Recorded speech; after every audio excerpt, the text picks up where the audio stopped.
깊은 산골, 가난하지만 글 읽는 소리가 끊이지 않던 작은 마을에 이도령이라는 젊은이가 살았다. 수려한 외모에 시문에 능한 재주까지 겸비했으니 마을 처녀들의 마음을 설레게 하는 것은 당연지사였다. 그러나 도령의 눈은 오직 한양으로 향해 있었다. 과거에 급제하여 가문을 일으키고 백성을 위한 정치를 펼치는 것이 그의 꿈이었다. 마침내 한양으로 떠나는 날, 도령의 어머니는 눈물로 아들의 앞날을 축원했다. 부디 몸 건강히 과거에 급제하여 돌아오너라. 내 아비의 못다 이룬 꿈을 네가 꼭 이루어야 한다. 도령은 어머니의 손을 꼭 잡고 굳게 다짐했다. 염려 마십시오, 어머니. 반드시 금이환양하여 어머니 은혜에 보답하겠습니다. 한양에 도착한 도령은 김참판 댁에 짐을 풀었다. 김참판은 도령의 부친과 오랜 친분이 있는 사이로 도령에게 별채를 내어주며 극진히 대접했다. 이곳에서 편히 지내며 공부에만 전념하게. 과거 급제만이 자네 부모님께 효도하는 길일세. 도령은 김참판의 호의에 감사하며 밤낮으로 학문에 정진했다. 그러나 젊은 혈기를 어찌 책 속에만 가둘 수 있으랴. 어느 날 밤, 도령은 답답한 마음에 별채 밖으로 나섰다. 달빛 아래 은은한 향기가 코를 간지럽혔다. 향기를 따라 걸음을 옮기니 김참판의 부인인 김씨 부인이 홀로 정원을 거닐고 있었다. 늦은 밤에 어쩐 일이십니까, 부인? 도령이 조심스레 물었다. 김씨 부인은 놀란 듯 돌아보더니 이내 요염한 미소를 지었다. 잠이 오지 않아 산책을 나왔습니다. 도령께서는 어찌 이 밤에 홀로 계십니까? 김씨 부인의 미모는 한양에서도 손꼽힐 정도였다. 붉은 입술과 가느다란 허리, 풍만한 가슴은 달빛 아래 더욱 매혹적으로 빛났다. 도령은 자신도 모르게 침을 꿀꺽 삼켰다. 별채가 답답하여 잠시 바람을 쐬러 나왔습니다. 김씨 부인은 도령에게 다가와 속삭였다. 젊은 분이 밤낮으로 글만 읽으니 얼마나 답답하시겠습니까? 제가 시원한 술과 안주를 준비했으니 별채로 드시지요.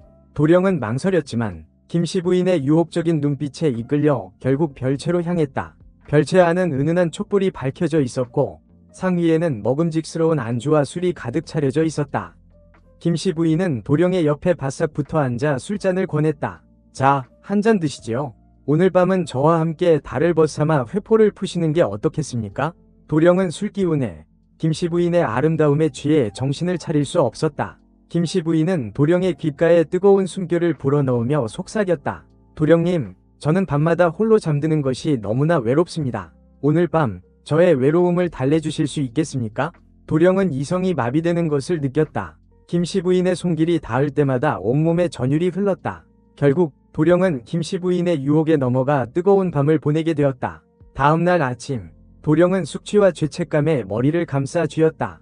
김참판에게 신세를 지면서 그의 부인을 탐한 것은 용납할 수 없는 일이었다.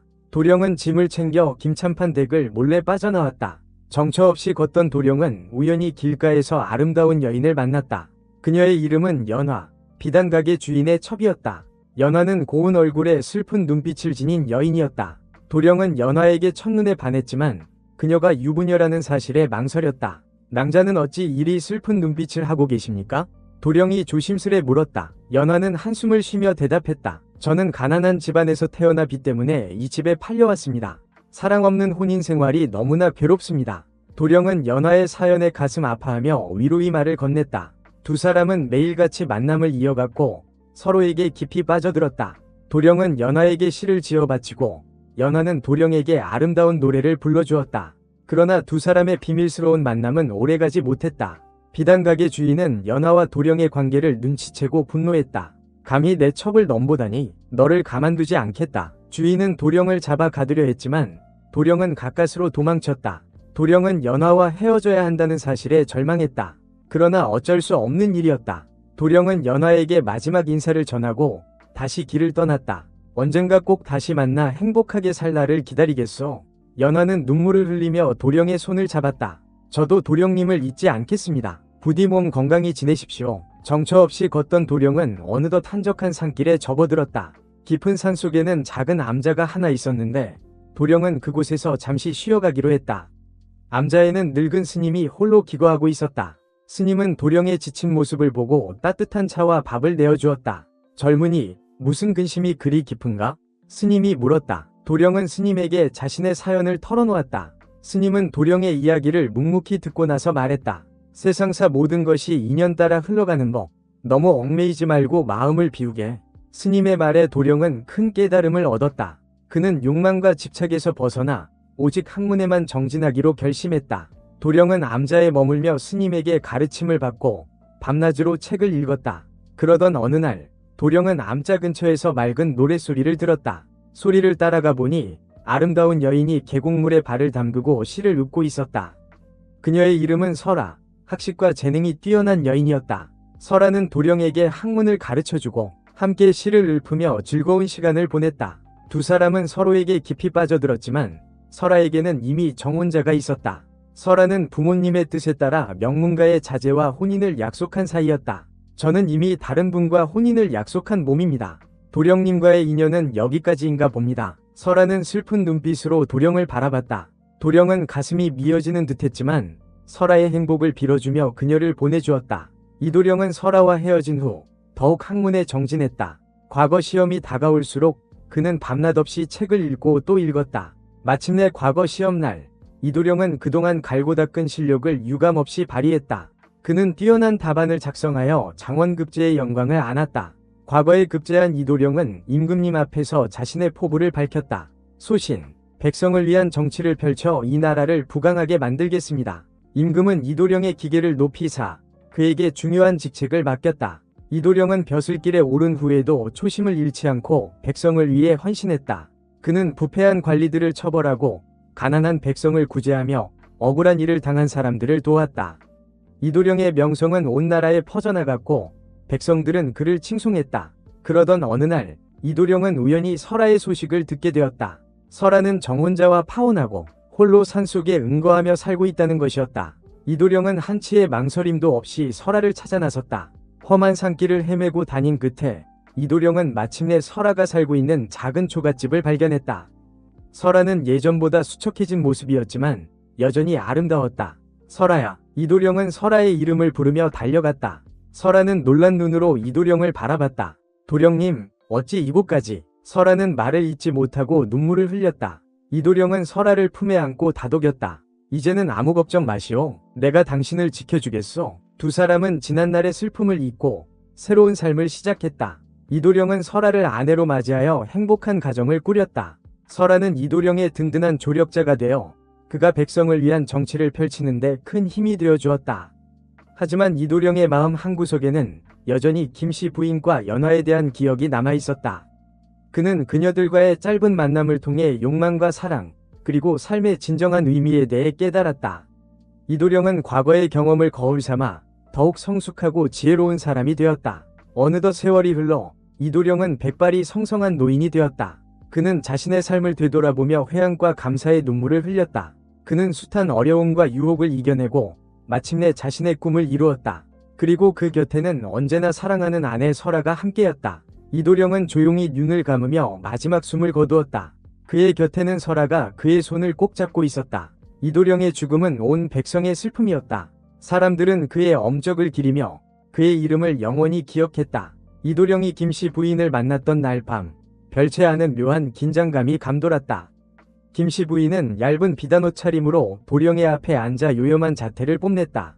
촛불 아래 흔들리는 그녀의 눈빛은 도령의 마음을 더욱 혼란스럽게 만들었다. 도령님, 술 한잔 드시지요? 김씨 부인이 붉은 입술로 술잔을 내밀었다. 도령은 마지못해 술잔을 받아 입에 털어넣었다. 독한 술기운이 온몸에 퍼지자 이성은 점점 더 흐릿해졌다. 김씨 부인은 도령의 손을 잡고 자신의 뺨에 가져다 댔다. 도령님, 제 피부가 곱지요? 도령은 김씨 부인의 부드러운 뺨에 손을 떼지 못했다. 그는 김씨 부인의 눈빛에 홀린 듯 그녀의 입술에 자신의 입술을 포겠다. 두 사람은 뜨겁게 입을 맞추고 서로의 옷을 벗기며 격렬하게 몸을 섞었다. 김씨 부인은 도령의 품에 안겨 교태로운 신음을 흘렸다. 아, 도령님, 더 세게. 다음날 아침, 도령은 김씨 부인의 곁에서 깨어났다. 그는 간밤의 일을 후회하며 김참판에게 죄책감을 느꼈다. 도령은 김씨 부인에게 차가운 눈빛을 보내며 말했다. 이 일은 없었던 것으로 합시다. 저는 이만 떠나겠습니다. 김씨 부인은 싸늘하게 식은 도령의 태도에 당황했지만 이내 냉소를 지으며 말했다. 후회해도 소용없습니다. 이미 엎질러진 물이니까요. 하지만 도령님, 잊지 마세요. 저는 당신을 잊지 않을 겁니다. 연화와의 만남 또한 격정적이었다. 비단 가게에서 우연히 마주친 두 사람은 서로에게 강렬하게 끌렸다. 연하는 남편 몰래 도령을 만나 사랑을 속삭였다. 두 사람은 좁은 골목길, 인적 드문 강가에서 몰래 만나 서로의 몸을 탐했다. 도령님, 저는 당신을 사랑합니다. 이 지옥 같은 삶에서 벗어나게 해주세요. 연하는 도령의 품에 안겨 애원했다. 도령은 연하의 간절한 눈빛에 마음이 흔들렸지만 그녀를 구원해줄 힘이 없었다. 나도 당신을 사랑하오. 하지만 우리는 이어질 수 없는 운명이오. 어느 날 밤, 두 사람은 여느 때처럼 몰래 만남을 가졌다. 그러나 그날따라 연하의 남편이 일찍 귀가했다. 남편은 두 사람의 불륜 현장을 목격하고 분노하여 칼을 휘둘렀다. 도령은 가까스로 도망쳤지만 연하는 남편의 칼에 맞아 쓰러졌다. 도령은 멀리서 연하의 비명소리를 들으며 절규했다. 그는 연하를 구하지 못한 자신을 책망하며 평생 죄책감에 시달렸다. 설아와의 만남은 앞선 두 여인과의 만남과는 달랐다. 두 사람은 육체적인 욕망보다는 정신적인 교감을 나누었다. 설아는 도령에게 학문을 가르쳐주고 인생의 지혜를 일깨워 주었다. 두 사람은 밤늦도록 책을 읽고 시를 읊으며 서로의 생각과 감정을 공유했다. 도령님, 저는 당신의 학식과 인품에 감탄했습니다. 당신은 분명 훌륭한 사람이 될 것입니다. 설아는 도령을 존경하는 눈빛으로 바라봤다. 도령은 설아의 칭찬에 부끄러워하면서도 그녀에게 더욱 깊이 빠져들었다. 그러나 설아에게는 이미 정혼자가 있었다. 설아는 부모님의 뜻을 거스를 수 없어 정혼자와의 혼인을 준비해야 했다. 도령은 설아를 잊지 못하고 괴로워했지만 그녀의 행복을 빌어주며 떠나보냈다. 과거에 급제한 후 이도령은 설아를 잊기 위해 더욱 일에 매달렸다. 그는 백성들을 위한 정치를 펼치며 훌륭한 관리로 이름을 날렸다. 하지만 그의 마음 한구석에는 늘 설아에 대한 그리움이 남아있었다. 그러던 어느 날 이도령은 우연히 설아가 파혼했다는 소식을 듣게 되었다. 설아의 정혼자가 영모에 가담하여 처형당했고 설아의 집안은 몰락했다는 것이었다. 이도령은 즉시 설아를 찾아 나섰다. 수소문 끝에 이도령은 설아가 외딴 산골 마을에 숨어 살고 있다는 것을 알아냈다. 그는 한달음에 설아에게 달려갔다. 10년 만에 재회한 두 사람은 서로를 끌어안고 눈물을 흘렸다. 설아야, 그동안 얼마나 고생이 많았어. 이도령은 설아의 헬쑥한 얼굴을 어루만지며 말했다. 설아는 고개를 저으며 눈물을 닦았다. 도령님, 저는 괜찮습니다. 이렇게 다시 만나게 되어 기쁠 따름입니다. 이도령은 설아에게 자신의 마음을 고백했다. 설아야, 나는 아직도 너를 잊지 못했어.